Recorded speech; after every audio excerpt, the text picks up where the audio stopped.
যুক্তরাষ্ট্র ও ইরানের যুদ্ধবিরতির প্রথম দিনে লেবাননে দখলদার ইসরায়েলের নির্বিচার হামলায় 254 জন নিহত হয়েছেন। আহত হয়েছেন 1165 জন।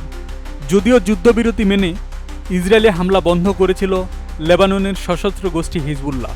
লেবাননের জরুরি পরিষেবা সংস্থা জানায়, হামলায় শুধু রাজধানী বৈরুতেই নিহত হয়েছেন 92 জন, আহত হয়েছেন 742 জন। বৈরুতের দক্ষিণ শহরতলিতে নিহত হয়েছেন 61 জন, আহত হয়েছেন 200 জন।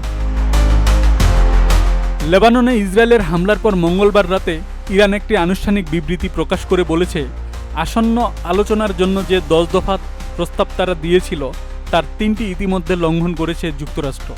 বারবার প্রতিশ্রুতি ভাঙ্গার কারণে ওয়াশিংটনের প্রতি তাদের ঐতিহাসিক গভীর অবিশ্বাস আরও বেড়েছে।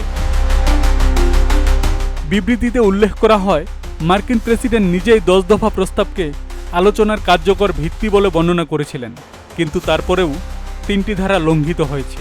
প্রথম লঙ্ঘনের বিষয়টি লেবানন সংক্রান্ত যুদ্ধবিরতির শর্ত নিয়ে। ইরানি কর্মকর্তারা মনে করিয়ে দিয়েছেন, পাকিস্তানের প্রধানমন্ত্রী শাহবাজ শরীফ স্পষ্টভাবে বলেছিলেন, লেবানন ও অন্যান্য অঞ্চলসহ সর্বত্র তাৎক্ষণিকভাবে যুদ্ধবিরতি কার্যকর করতে হবে, কিন্তু সেই শর্ত মানা হয়নি।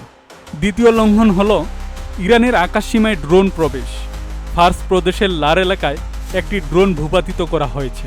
তৃতীয় লঙ্ঘনটি সরাসরি ইরানের ইউরেনিয়াম সমৃদ্ধকরণের অধিকার নিয়ে।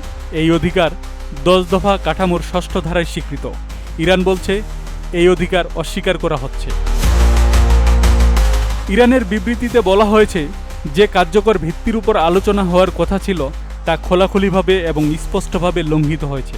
বিবৃতিতে আরও বলা হয়, এই পরিস্থিতিতে দ্বিপাক্ষিক যুদ্ধবিরতি বা আলোচনা অযৌক্তিক। ইরানের এই অভিযোগ তেহরান ও ওয়াশিংটনের মধ্যে আস্থার সংকট কতটা গভীর তা আবারও সামনে এনেছে। প্রস্তাবিত কাঠামো আদৌ অর্থবহ আলোচনার ভিত্তি হতে পারবে কিনা তা নিয়ে এখন সংশয় তৈরি হয়েছে। আব্দুস সালাম, প্রজন্ম 24।